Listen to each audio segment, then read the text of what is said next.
ओम श्री सिद्धभैरवाय नमः. बघा, आज काय आहे? 26 जानेवारी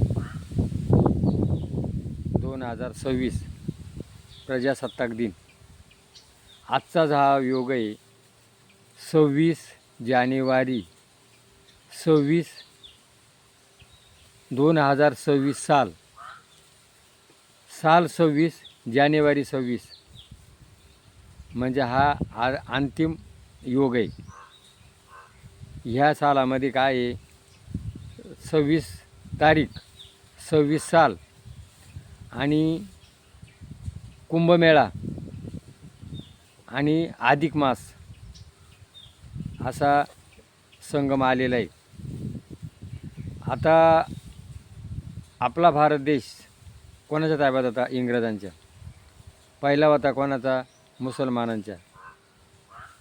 पहिला होता राक्षसांच्या, त्याच्यानंतर इंग्रजांच्या, मुसलमानांच्या. त्याच्यानंतर शिवाजी महाराजांनी मावळ्यांनी संघर्ष केला आणि मराठी स्वराज्य केलं. नंतर इंग्रज आले. इंग्रजांचं राज्य होतं, ते आपल्याला गुलाम बनत होते आणि मग आपल्याला गुलामी नको आहे. आणि मग आपल्या काही तरुणांनी, नेत्यांनी जीवाचं बलिदान केलं. भगतसिंग, मदनलाल धिंगडा, राजगुरू, सुभाषचंद्र बोस असे हे जे होऊन गेले, सावरकर हे फासावर गेले. भगतसिंग, राजगुरू, मदनलाल धिंगडा फासावर गेले आणि हसत हसत फासावर गेले. आणि आज आपल्या भारताला स्वातंत्र्य मिळवून दिलं. खरी स्वातंत्र्य आपल्याला पहिलं डिक्लेअर केव्हा झालं? 15 ऑगस्ट. आणि सत्ता ताब्यात दिली किती त्या वेळेला? 26 जानेवारीला. आणि तो दिवस आज आपण साजरा करतो.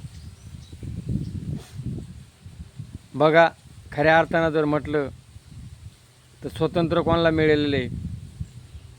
आज शेतकरी जर म्हटला आणि मध्यमवर्गीय शेतकरी आणि गोरगरीब यांना स्वातंत्र्य नाही आहे.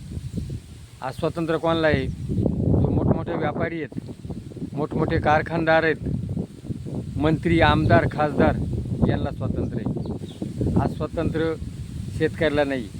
कारण कसं? शेतकऱ्याला हमीभाव नाही. शेतकऱ्याच्या पाठीमागे निसर्ग आहे. आज शेतकऱ्याला माल करावा तर भाव नाही, भाव असला तर माल नाही.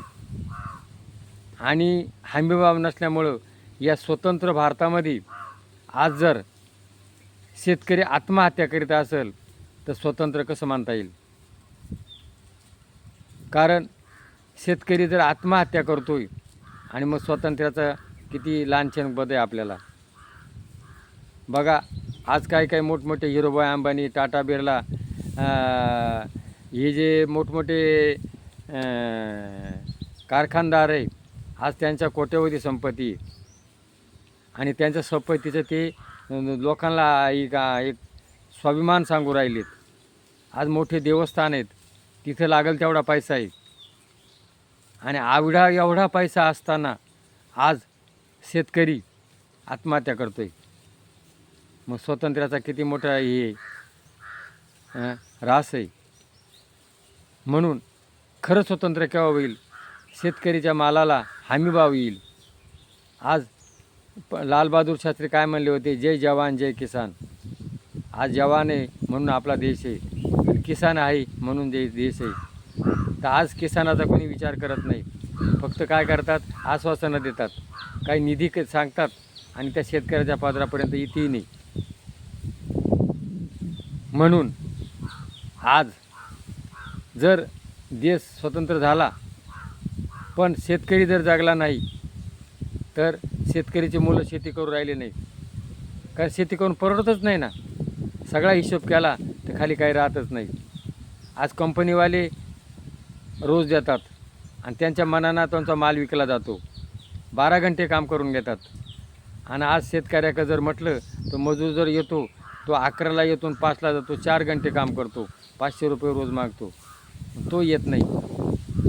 शेतकऱ्याच्या मुलाला मुली मिळून राहिल्या नाही, त्याला जेवण मिळत नाही आणि तो शेती करू शकत नाही. आणि मग आपल्याला जर अन्नधान्य जर नाही मिळलं तर माणूस जगल का?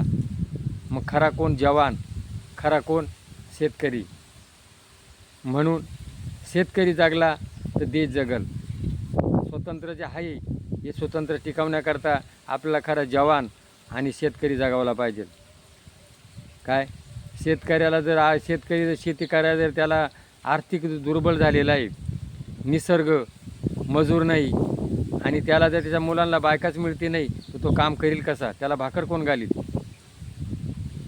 म्हणून शेतकरी जागवावा, जवान जागावावा. आज जवान आहे, शेतकरी हा देश आहे. तर हे देश जगण्याकरता शेतकऱ्याचा आणि जवानाचा विचार केला तर आपल्या भारत मातेचं रक्षण होणार आहे. नाहीतर आज अन्न वाचून लोक मरणार आहे. आज आहे पण उद्या मिळणार नाही. म्हणून आज या 26 जानेवारीला आपण संकल्प करावा तर शेतकऱ्याचा विचार केला पाहिजे, शेतकरी आणि जवान. तर खऱ्या अर्थानं जसे त्यावेळेला जवानांनी आज आपल्या देशाकरता प्राणाचं बलिदान केलेलं आहे, काय याची फक्त आपण काय करतो, त्यांच्या गोष्टी सांगतो पण त्यांचं अनुकरण करत नाही. त्यांनी निस्वार्थीपणानं काय केलेलं आहे, जीवाचं बलिदान केलेलं आहे. आणि आजचे जे राजकारणी हे काही सत्तेकरता स्वार्थाकरता कोट्यावधी रुपये जवळ ठेवून आणि ते लोकांना दिशाभूल करत आहे. तर कृपा करून दिशाभूल करू नका, देशाचा विचार करा. ही भारत माते आहे, भारत मातेचं रक्षण करता प्रत्येकानं विचार केला पाहिजे. तर खऱ्या अर्थानं आपली 26 जानेवारी आपण साजरी केली असं म्हणता येईल. जर हे पटलं असेल तर क्लिक करा. जय भैरवनाथ महाराज जय.